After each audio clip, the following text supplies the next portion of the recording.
ओं नमः भगवते वासुदेवाय। ओं नमः भगवते वासुदेवाय। ओं नमो भगवते वासुदेवाय।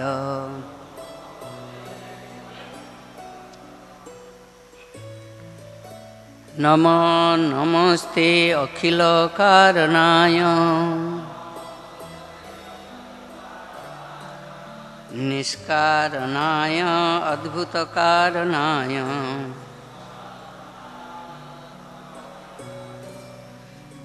सर्वागमान्माय महार्णवाय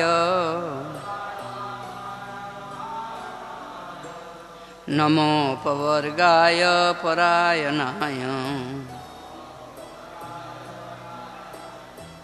नमो नमस्ते अखिल कारणाय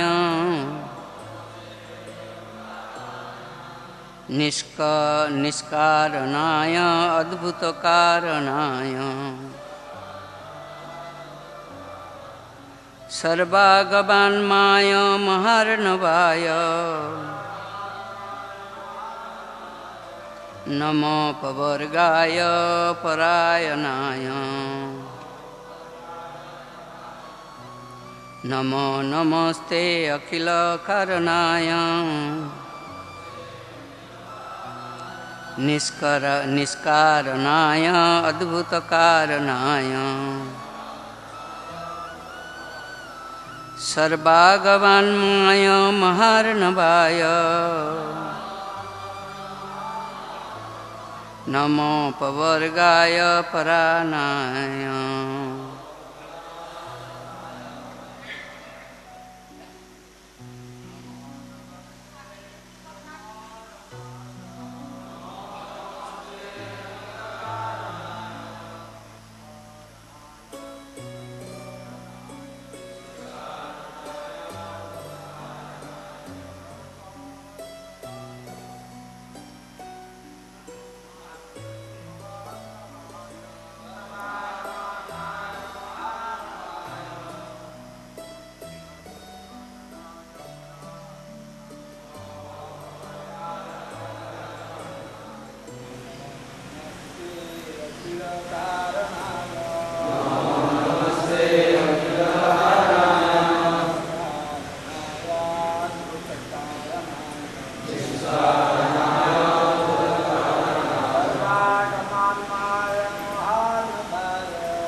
माता जी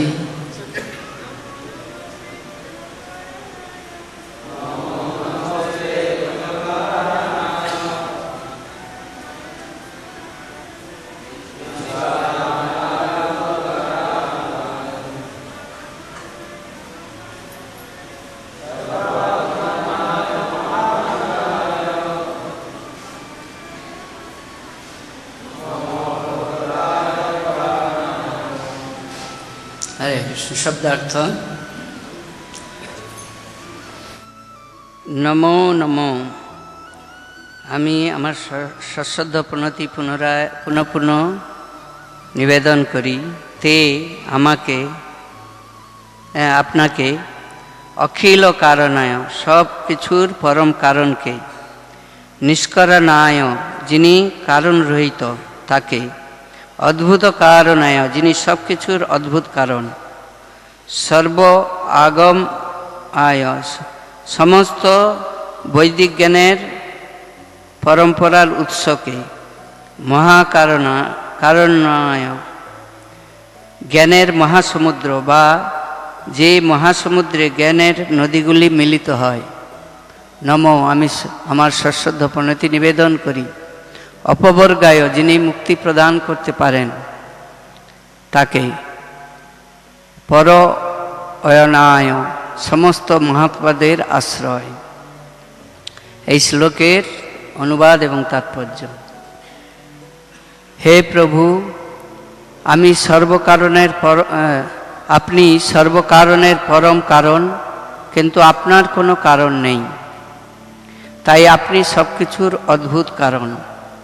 আপনি হচ্ছেন পঞ্চরাত্র ও বেদান্ত সূত্র আদি শাস্ত্রে নিহিত বৈদিক জ্ঞানের আশ্রয়, এবং সেই সমস্ত শাস্ত্র আপনার সাক্ষাৎ স্বরূপ, এবং আপনি পরম্পরার পরম উৎস। যেহেতু আপনি কেবল মুক্তি প্রদান করতে পারেন, তাই সমস্ত আধ্যাত্মবাদীদের আপনি একমাত্র আশ্রয়। আপনাকে আমি আমার সশ্রদ্ধ প্রণতি নিবেদন করি। তাৎপর্য: ভগবানকে এখানে অদ্ভুত কারণ বলে বর্ণনা করা হয়েছে। তিনি অদ্ভুত কারণ তার থেকে অসংখ্য বস্তু উদ্ভূত হলেও তিনি সর্বদাই পূর্ণ থাকেন। পূর্ণস্য পূর্ণমাদায় পূর্ণমেবাবশিষ্যতে। জড়জগতে আমাদের অভিজ্ঞতায় আমরা দেখছি যে কারো যদি ব্যাংকে কোটি টাকা থাকে এবং সে যখন ব্যাংক থেকে টাকা তোলে তখন তার টাকার পরিমাণ হ্রাস পায় এবং অবশেষে তা শূন্যে পরিণত হয়। কিন্তু পরমেশ্বর ভগবান এমনই পূর্ণ যে তার থেকে অসংখ্য ভগবানের বিস্তার হলেও তিনি সেই পরমেশ্বর ভগবানই থাকেন। পূর্ণস্য পূর্ণমাদায় পূর্ণমেবাবশিষ্যতে। তাই তিনি হচ্ছেন অদ্ভুত কারণ। গোবিন্দম আদি পুরুষম তমহং ভজামি। ঈশ্বর পরমকৃষ্ণ সচ্চিদানন্দ বিগ্রহ অনাদির আদি গোবিন্দ সর্বকারণ কারণম। শ্রীকৃষ্ণ বা গোবিন্দ পরম উৎস, পরম ঈশ্বর। তার শরীর সচ্চিত এবং আনন্দময়। তিনি সবকিছুরই আদি, কিন্তু তার কোনো আদি নেই, কারণ তিনি সর্বকারণের পরম কারণ। এই জড়জগতে আমরা দেখতে পাই যে সূর্য যদিও তার সৃষ্টির সময় থেকে কোটি কোটি বছর ধরে তাপ এবং আলোক বিতরণ করছে, তবুও সূর্যের শক্তি অক্ষয় রয়েছে এবং তার কোনো পরিবর্তন হয় না। তাহলে পরম কারণ পরম ব্রহ্ম শ্রীকৃষ্ণের আর কি কথা? সব কিছুই নিরন্তর তার থেকে উদ্ভূত হয়, তবুও তিনি তার আদি সচ্চিদানন্দ স্বরূপেই বিরাজ করেন।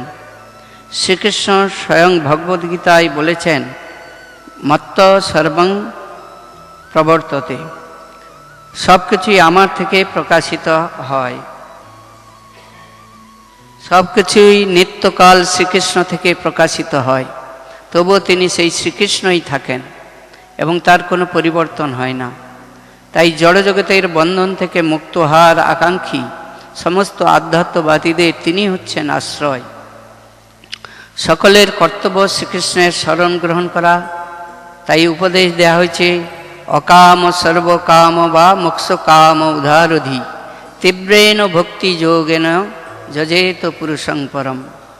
যে ব্যক্তির বুদ্ধি উদার, তিনি সব রকম কামনা যুক্তই হন অথবা সমস্ত জড় কামনা থেকে মুক্তই হন, অথবা জড়জগতের বন্ধন থেকে মুক্তি লাভের প্রয়াসী হন, তার কর্তব্য সর্বতোভাবে পরমেশ্বর ভগবানের আরাধনা করা। পরম ব্রহ্ম অর্থাৎ পরমেশ্বর ভগবান এবং পরম ধাম অর্থাৎ পরম আশ্রয় হচ্ছেন শ্রীকৃষ্ণ। তাই কেউ যদি কোনো কিছুর বাসনা করে, তা তিনি কর্মী হন, জ্ঞানী হন অথবা যোগী হন, তার কর্তব্য অত্যন্ত নিষ্ঠা সহকারে ভগবানকে অনুভব করার চেষ্টা করা। তাহলে তার সমস্ত বাসনা পূর্ণ হবে। ভগবান বলেছেন, যে যথা মাং প্রপদ্যন্তে তাং তথৈব ভজাম্য। জীব যেভাবে আমার শরণাগত হয় সেই অনুসারে আমি তাকে পুরস্কৃত করি। কর্মী যদি তার ইন্দ্রিয় সুখ ভোগের জন্য সব কিছু চায়, তাহলে সে শ্রীকৃষ্ণের কাছ থেকে তা পেয়ে যায়, কারণ সে যা চায় শ্রীকৃষ্ণের পক্ষে তাকে তা দেওয়া মোটেই কঠিন নয়। কিন্তু প্রকৃতপক্ষে মানুষের কর্তব্য জড়জগতের বন্ধন থেকে মুক্ত হওয়ার জন্য শ্রীকৃষ্ণের আরাধনা করা। বেদৈশ্য সর্বে অহমেব বেদ্য। বৈদিক শাস্ত্র অধ্যয়নের দ্বারা শ্রীকৃষ্ণকে জানা উচিত, সেই কথা এখানে প্রতিপন্ন হয়েছে। সর্বগমান্মায়, হ্যাঁ, সমস্ত বৈদিক জ্ঞানরূপী নদী যার কাছে এসে মিশে, তিনি সেই মহাসাগরের মতো। তাই বুদ্ধিমান আধ্যাত্মবাদীরা সেই পরমেশ্বর ভগবানের আশ্রয় গ্রহণ করে সর্বধর্মান পরিত্যাজ্যং মামেকং শরণং ব্রজ, সেটাই জীবনের চরম লক্ষ্য। হরে কৃষ্ণ। এখানেই তাৎপর্য সমাপ্ত। তো এই স্তব করছেন গজেন্দ্র। গজেন্দ্র একটা হাতির নাম হচ্ছে গজেন্দ্র, যে পূর্ব জীবনে ইন্দ্রদ্যুম্ন রাজা ছিলেন। ইন্দ্রদ্যুম্ন রাজা ওই যার কাছে জগন্নাথ প্রকাশিত হয়েছেন তিনি নয়, আর একজন ইন্দ্রদ্যুম্ন রাজা। তো তিনি ধার্মিক রাজা ছিলেন, শাস্ত্রের নির্দেশ অনুসারে জীবনযাপন করতেন। শাস্ত্রে বলা হয়েছে 50 ঊর্ধ্বং বনং ব্রজিত, 50 বছর হলে সংসারের ভার পুত্রকে দিয়ে বানপ্রস্থ গ্রহণ করে পূর্ণভাবে ভগবানের সেবায় নিয়োজিত হবে। তো ইন্দ্রদ্যুম্ন রাজা তাই করেছিলেন। পুত্রদের উপরে তার রাজ্যের ভার দিয়ে তিনি বনে গিয়ে আশ্রম করেছিলেন এবং পূর্ণভাবে ভগবানের সেবা করতেন। কিন্তু একদিন অগস্ত্য মুনি তিনি তার শিষ্যদের নিয়ে সেখানে উপস্থিত হন, কিন্তু তিনি ভগবানের সেবায় এমনই ব্যস্ত ছিলেন যে অগস্ত্য মুনিকে তিনি স্বাগত জানাননি। তো তাই অপরাধ হয়ে গেছিল, কেননা ভগবান বলছেন আমার আরাধনার থেকে আমার ভক্তের আরাধনা বড়। তো ভক্ত এসেছে কিন্তু সে স্বাগত জানায়নি। এটা হচ্ছে সাধারণত কনিষ্ঠ অধিকারীর লক্ষণ। শাস্ত্রে বলা হয়েছে কনিষ্ঠ অধিকারীরা ভগবানকে সম্মান করে কিন্তু ভক্তদের তেমন সম্মান করে না।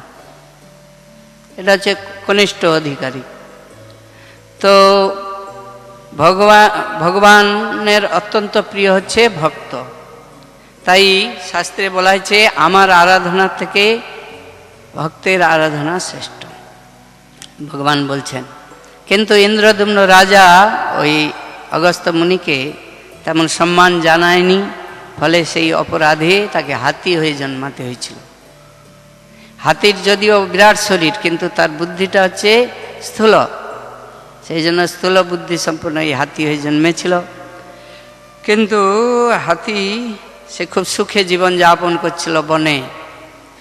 তার স্ত্রী পুত্র, বিরাট সংসার, আত্মীয় স্বজন ছিল, আর প্রতিদিন সরোবরে স্নান করতে আসত। কিন্তু পদং পদং যদ বিপদম, প্রতি পদে পদে বিপদ। শান্ত মানুষ সুখের জন্য অনেক পরিকল্পনা করে, সুখেরও লাগিয়া এ ঘর বাঁধিনু আনলে পুড়িয়া গেল। আমরা প্রতিদিন মঙ্গল আরতি বলি সংসার দাবা নল নেড় লোক। সংসারটা হচ্ছে দাবানল, বনে গাছে গাছে ঘর্ষণ লেগে যে কোনো সময় আগুন জ্বলে উঠতে পারে। মনে হচ্ছে খুব সুন্দর, বাতাস বইছে, সবুজ গাছ, হরিণ খেলা করছে, পাখির আওয়াজ, কত সুন্দর মনোরম। কিন্তু কখন যে আগুন জ্বলে উঠবে কেউই জানে না। সেরকম এই জড় জগৎকে বলা হচ্ছে সংসার, এবং এই জগতে কখন যে কার জীবনে আগুন জ্বলে উঠবে এটা বলার নেই। মনে হচ্ছে খুব ভালো সুখের সংসার, কত প্ল্যান, কত পরিকল্পনা, কিন্তু হুট করে কখন যে অশান্তিরূপ দাবানল জ্বলে উঠবে সেটা বলে আসবে না।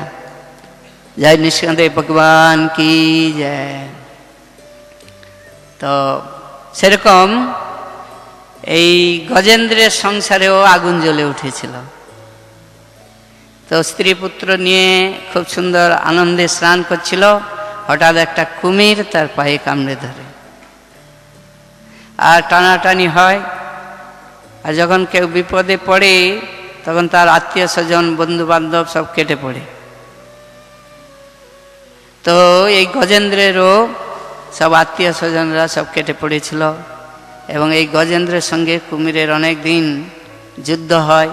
কিন্তু গজেন্দ্র তো ডাঙ্গার জীব, তাই জলে শক্তি পাচ্ছিল না। এদিকে তার কুমির জলের জীব, তো সেখানে তার শক্তি বেশি। আর এই গজেন্দ্রের রক্তক্ষরণ হয়ে যাচ্ছিল, সেই জন্য দুর্বল হয়ে যাচ্ছিল, আর কুমিরটা রক্ত খেয়ে আরও শক্তি পাচ্ছিল।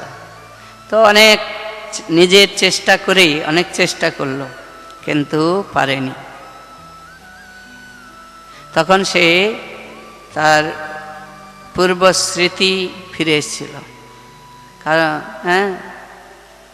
যে আমরা সবাই নিজের চেষ্টা করে সুখী হওয়ার অনেক পরিকল্পনা করি, নিজ বল চেষ্টাপতি ভরসা ছাড়িয়া। আমাদের উচিত যে কৃষ্ণের চরণে আত্মসমর্পণ করা, তা না হলে আমরা অজ্ঞানতাবশত নিজে সুখী হওয়ার অনেক পরিকল্পনার চেষ্টা করতে থাকি, কিন্তু প্রত্যেকটা মানুষ চেষ্টা করেও বিফল। কেন না? পূর্ণভাবে সে ভগবানের চরণে আত্মসমর্পণ যতক্ষণ না করছে তখন সে সফল হতে পারে না। তো এইভাবে তখন গজেন্দ্র কি করেছে, যখন আর নিজের চেষ্টায় পারেনি, তখন সে একটা পদ্ম ফুল হয়েছিল, সেই পদ্ম ফুল তুলেই ভগবানের উদ্দেশ্যে নিবেদন করছেন, এবং এই সব স্তুতিগুলো ভগবান তখন এসেছেন, এবং ভগবানকে এইভাবে স্তুতি করছেন। এই স্তুতিটা এই গজেন্দ্র করছেন, নমস্তে অখিল কারণায়। অখিল কারণায়ন মানে যিনি সমস্ত কারণের কারণ, সমস্ত জগতের কারণ। আমরা অজ্ঞানতাবশত মনে করি আমি এটা করছি, আমি সেটা করছি। জয় শ্রী শ্রী রাধা মাধব কি জয়। তো সমস্ত কারণের মূল কারণ হচ্ছেন কৃষ্ণ। ব্রহ্মা ও ব্রহ্ম সংগীতায় বলছেন ঈশ্বর পরম কৃষ্ণ সচ্চিদানন্দ বিগ্রহ অনাদির আদি গোবিন্দ সর্বকারণ কারণ। এবং নিষ্কারণায়, নিষ্কারণায় মানে যার কোনো কারণ নেই। আমাদের সকলের কারণ আছে, কিন্তু ভগবানের কোনো কারণ নেই। ভগবান সরাট পুরুষ, তার নিজের ইচ্ছায় সব কিছু সাধিত হচ্ছে। তাই ওনাকে বলছে নিষ্কারণায় এবং অদ্ভুত কারণায়। তিনি হচ্ছেন অদ্ভুত কারণ। এখানে প্রভুপাদ তাৎপর্য বলছেন কি অদ্ভুত কারণ না, ভগবান নিজেকে অসংখ্য রূপে বিস্তার করেও তিনি কখনো কমে যান না, তিনি সরাট পুরুষ। অদ্ভুত কারণায়। আপনারা ব্রহ্ম বিমোহন লীলায় আমরা শুনেছি যে ভগবানের নিজেকে কত গরু বৎস এবং রাখাল বালক রূপে নিজেকে প্রকাশ করেছেন, তাই না? ব্রহ্মা বিমোহিত হয়ে গেছে, সে বুদ্ধিমান জীব, ইন্টেলিজেন্ট, খুব শ্রেষ্ঠ বুদ্ধিমত্তা সম্পন্ন, সেও তার কাছে সেও মোহিত হয়ে যাচ্ছে ভগবানের কাছে। এই ছোট্ট বাচ্চা কি ভগবান, পরীক্ষা করে দেখব, তাই না? তো ভগবানকে কখনো পরীক্ষা করে জানা যায় না, তাই না? পরীক্ষা করে তালকুল কোনো খুঁজে পাওয়া যাবে না। এই বাচ্চা ছেলে তখন কি করছে না, কৃষ্ণর এবং রাখাল বালকদের মায়েরা সব পিঠাপানা দিয়েছে, আর কৃষ্ণ রাখাল বালকদের নিয়ে খাচ্ছে, পুলিন ভোজন করছেন। এদিকে ব্রহ্মা দেখছে যে দেখি এ ফুচকা বাচ্চাটা ভগবান কিনা, দিয়ে গোবৎসগুলোকে লুকিয়ে রেখেছে। আবার রাখাল বালকগুলো বলছে কৃষ্ণ কৃষ্ণ দেখো গোবৎসগুলো দেখতে পাচ্ছি না, কোথায় গেল? তোমরা খাও, আমি দেখছি। দিয়ে কৃষ্ণ দেখতে গেছে, এদিকে রাখাল বালকগুলোকেও নিয়ে লুকিয়ে রেখেছে। কৃষ্ণ এসে দেখছে রাখাল বালকও নেই। তখন তিনি তো সর্বকারণের মূল কারণ, সব সর্বজ্ঞ, তো তিনি বুঝতে পারলেন ও ব্রহ্মা আমাকে পরীক্ষা করার জন্য এটা করছে, ঠিক আছে। তিনি তো অদ্ভুত কারণায়, যে দাঁড়াও, তিনি কারোর উপরে ডিপেন্ডেবল নয়। তো তিনি নিজেকে যেরকম যেরকম রাখাল বালক ছিল, যেরকম যেরকম গোবৎস ছিল, সব প্রকাশ করেছে। তো সেদিন বলরাম আসেনি গরু চড়াতে, আর সেদিন যখন ফিরে গেছে তখন বলরাম দেখছে অদ্ভুত কিছু একটা হচ্ছে। সাধারণত গাভীগুলো কৃষ্ণ শুধু বাছুর চড়াতো, গাভীগুলো বড় লোকেরা চড়াতো। তো সেদিন বৎসগুলো যেই ফিরে গেছে, গাভীগুলো ছুটে আসছে। সাধারণত বাচ্চাকে দেখলে ছুটে আসে, আর বাচ্চাও স্তনপান করবে, ছুটছে। কিন্তু সেদিন গাভীগুলো তার ইমিডিয়েট বাচ্চাকেও খুব আদর করছে, আর যেগুলো দুধ ছেড়ে গেছে, বড় হয়ে গেছে, সেগুলোকেও খুব আদর করছে। আর কৃষ্ণ যখন ফিরে যেতেন গরু চড়িয়ে, ব্রজগোপীরা আগে ছুটে এসে কৃষ্ণকে কোলে নিত, তারপরে তার ছেলেদেরকে কোলে নিত। কিন্তু সেদিন তার ছেলেদেরকেও কোলে নিয়ে খুব আনন্দ পাচ্ছে। এই ঘটনা দেখে বলরাম বলছে আজকে কিছু একটা ঘটনা ঘটেছে, অদ্ভুত কিছু। কারণ কৃষ্ণ তো প্রতিদিন একটু অদ্ভুত অদ্ভুত কিছু করেই, আজকেও কিছু করেছে। আসলে এই বড় বাছুরগুলো কার প্রকাশ? কৃষ্ণের প্রকাশ। আর গোপ বালকগুলো কার প্রকাশ? কৃষ্ণেরই প্রকাশ। আর ব্রহ্মা বলছে দেখি কি করছে, আর দেখছে যেরকম রাখাল বালক যেরকম গরু সব চড়াচ্ছে, কৃষ্ণ বলছে কি ব্যাপার, সেই আমি যেখানে লুকিয়ে রেখেছিলাম নিয়ে পালিয়ে এসছে নাকি? আর সেখানে গিয়ে দেখে সেখানেও আছে, আবার এখানে এসে দেখছে এখানেও আছে, আবার গিয়ে সেখানে দেখছে সেখানেও আছে, এখানে আছে। এটা হচ্ছে, তখন ব্রহ্মা বুঝতে পারলেন যে না, এই ছোট্ট বালকটাই হচ্ছে ভগবান, তিনি হচ্ছেন অদ্ভুত কারণায়। তো আমরা জ্ঞান পাণ্ডিত্য দিয়ে বুঝতে চাই না, পারি না। হ্যাঁ, অনেক সময় নাস্তিক লোকেরা এই ভগবানকে কাঠ পাথরের বিগ্রহ মনে করে। এ ভগবানকে কি দিলে খায় নাকি? এ ভগবানকে যেরকম থালা দেওয়া হয় তো সেরকম বসে থাকে, তাই না? ভগবানকে কি খান নাকি? তারা জ্ঞান পাণ্ডিত্য দিয়ে রিসার্চ করতে চায় যে ভগবানকে যেরকম থালা বসানো আছে সেরকম খাচ্ছে না একটু, তাহলে কি হলো, বেকার। তো এইরকম রিসার্চ করতে চাই ভগবানকে। কিন্তু এখানে প্রভুপাদ বলছেন যে এই কারণে অদ্ভুত কারণ, তিনি পূর্ণস্য পূর্ণমাদায় পূর্ণমেব বশিষ্যতে। এই জড় জগতের অঙ্ক আর চিন্ময় জগতের অঙ্কের মধ্যে পার্থক্য আছে। এখানে এই জগতে 10 - 5 = 5, কিন্তু চিন্ময় জগতে 10 - 5 = 10। হ্যাঁ, 1 - 1 = 1, আর 1 + 1 = 1।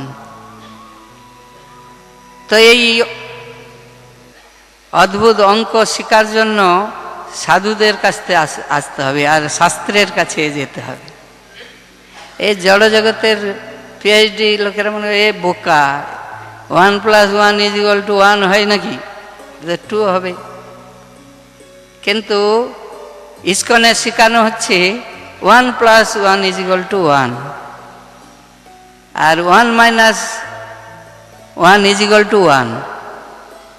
সেটা শাস্ত্রে বলা হচ্ছে পূর্ণস্য পূর্ণমাদায় পূর্ণমেব বশিষ্যতে। ভগবানকে থালা দেওয়া হচ্ছে প্রসাদ, ভগবান বলছেন আমি গ্রহণ করি। কেউ যদি প্রীতি সহকারে আমাকে দেয়, আমি অশ্রামি প্রযত, আমি সেটাকে খাই। ভগবান স্বয়ং বলছেন আমি খাই প্রীতি সহকারে দিলে। তাহলে থালা কেন বসে থাকছে? হ্যাঁ না, পূর্ণস্য পূর্ণমাদায় পূর্ণমেব অবশিষ্যতে। তিনি সবগুলো খেয়ে নেন, খেয়ে নিলেও সেখানে কত থাকে? পূর্ণই থাকে।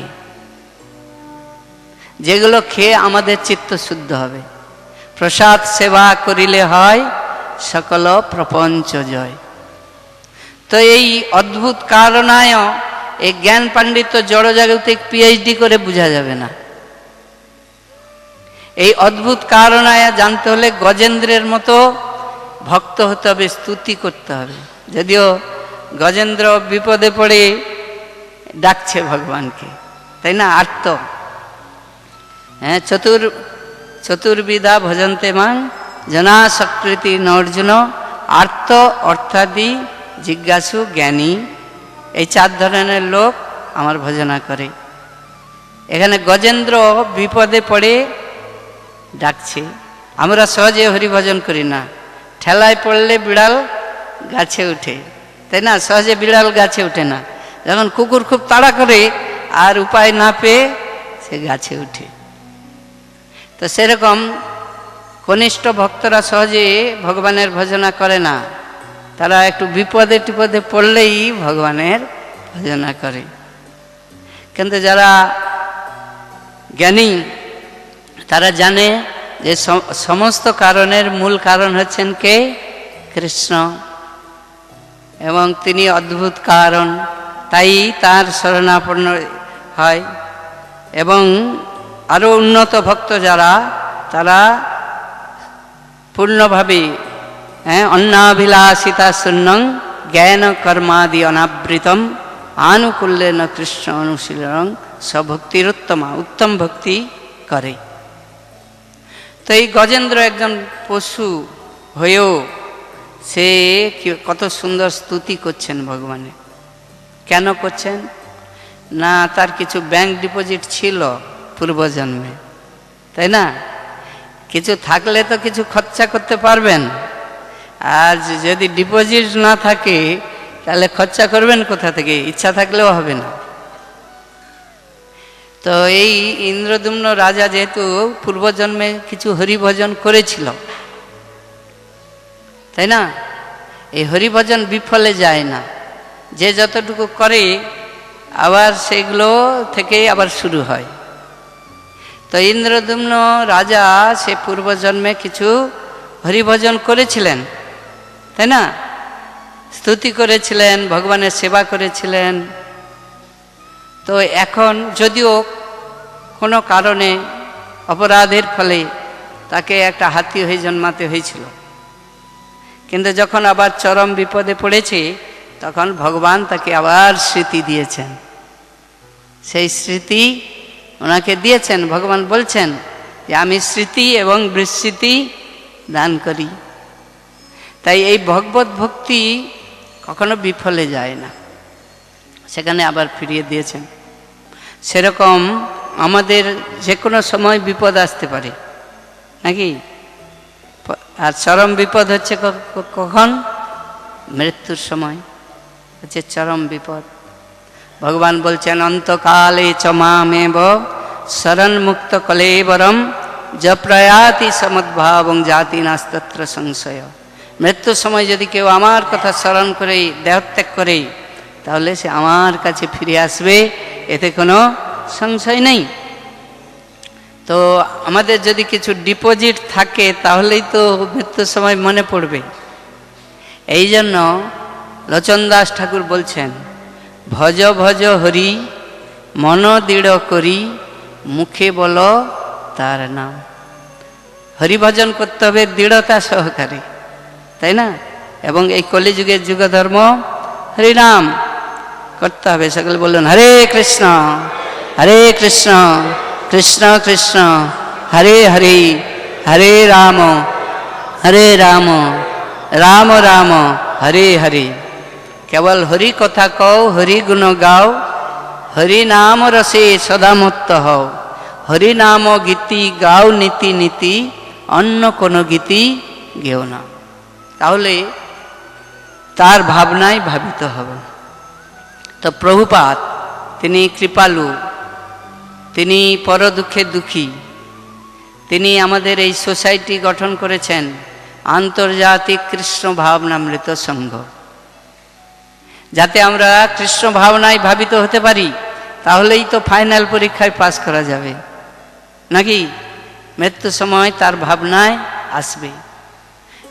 তো এই জন্য সুন্দর এই ইস্কন সোসাইটি গঠন করেছেন। সমস্ত কর্ম, সমস্ত সব কিছু যে যার বৃত্তি সেগুলো করেও কিভাবে কৃষ্ণ ভাবনায় ভাবিত হতে হয়, শিল প্রভুপাদ সেই শিক্ষা দিয়েছেন। এবং যারা বুদ্ধিমান হবে, এখানে বলছে যে অকাম সর্বকাম বা মোক্ষ কাম উদ্ধারদি তীব্রেণ ভক্তি যোগেন যজতে পুরুষং পরম। যে ব্যক্তির বুদ্ধি উদার, তিনি সব রকমের কামনা যুক্তই হন, অথবা সমস্ত জড় বাসনা থেকে মুক্তই হন, অথবা জড়জগতের বন্ধন থেকে মুক্তি লাভের প্রয়াসেই হন, তার কর্তব্য সর্বতভাবে পরমেশ্বর ভগবানের আরাধনা করা। তো এইভাবে লোচন দাস ঠাকুর আমাদের সাবধান করে দিয়েছেন যে বহু ভাগ্যের ফলে আমরা ভক্তিপথে আসি, তাই না? সবাই ভক্তি করতে পারে না, বহু সুকৃতি ভাগ্যের ফলেই ভক্তি পথে আসি। কিন্তু এই ভক্তিটা করতে হবে ভজ ভজ হরি মন দৃঢ় করি, মুখে বলো তার নাম। ধর কাছি ধরে আছি করলে কাছি ছেড়ে যেতে পারে, আপনি থেকে যাবেন, কাছি চলে যেতে পারে, তাই না? লোচন দাস ঠাকুর খুব সাবধান করে দিয়েছেন। কখনো মরিবে কেমনে তরিবে বিষয় সমন ডাকে। আমাদের সবসময় বিষয় হাতছানি দিচ্ছে, আমাকে ভোগ করো, আমাকে ভোগ করো, এখানেই সুখ আছে।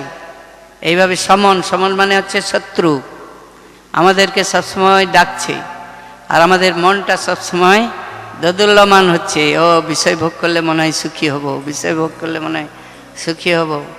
আবার গুরু বৈষ্ণবরা আমাদেরকে ডাকছে ভগবানের দিকে, শাস্ত্র সাধু, না না না, এটা মায়া সংসার দাবানল, জ্বলে পুড়ে মরতে হবে। আমরা দোদুল্যমান হচ্ছি কোন দিকে যাব। হ্যাঁ, যে কোনো সময় বিষয় সমন আমাদের ডাক দিচ্ছে। কিবা জ্যোতি সতী কিবা নিচু জাতি, যেই হরি নাহি ভজে, হ্যাঁ ভবে জন্মিয়া, হ্যাঁ রৌরবে পড়িয়া মজে, নাকি এরকম আছে। তাহলে আমরা যদি হরি না ভজন করব, এই হরি ভজনের কোনো বাদ বিচার নেই, সবাই হরি ভজন করতে, যারাই ভগবানের চরণে আত্মসমর্পণ করবে। যেরকম এই গজেন্দ্র একটা পশু হয়েও তাকে ভগবান উদ্ধার করে দিলেন, তিনি বিচার করলেন না যে পশু, তাই না? সেরকম যে অবস্থায় আজ থাকুক না কেন, সেইখান থেকে যদি সে হরিভজন দৃঢ়তা সহকারে শুরু করে, ভগবান কৃপালু, তিনি অদ্ভুত কারণায়, সমস্ত কারণের মূল কারণ ভক্তবৎসল, ভগবান তাকে অবশ্যই উদ্ধার করবেন। নিতাই গৌর সীতানাথ প্রেমানন্দে। তো এইখানে রাখছি, কোনো প্রশ্ন যদি থাকে। হরে কৃষ্ণ।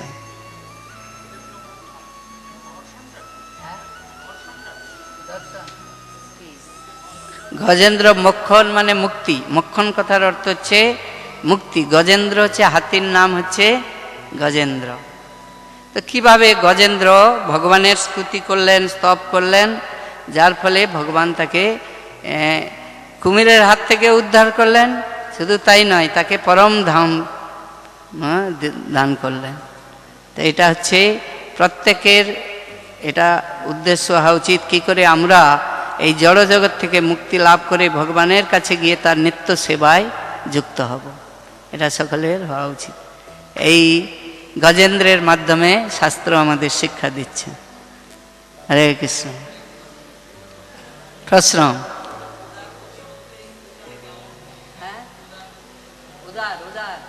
উদার মানে যিনি হচ্ছেন উদার বুদ্ধি, উদার বুদ্ধি, উদার মানে যিনি পর দুঃখে দুঃখী, হ্যাঁ, তার চেতনাটা হচ্ছে উদার, যিনি যে কি করে বদ্ধজীব এই জগতে কষ্ট পাচ্ছে, কি করে তাকে উদ্ধার করা যাবে।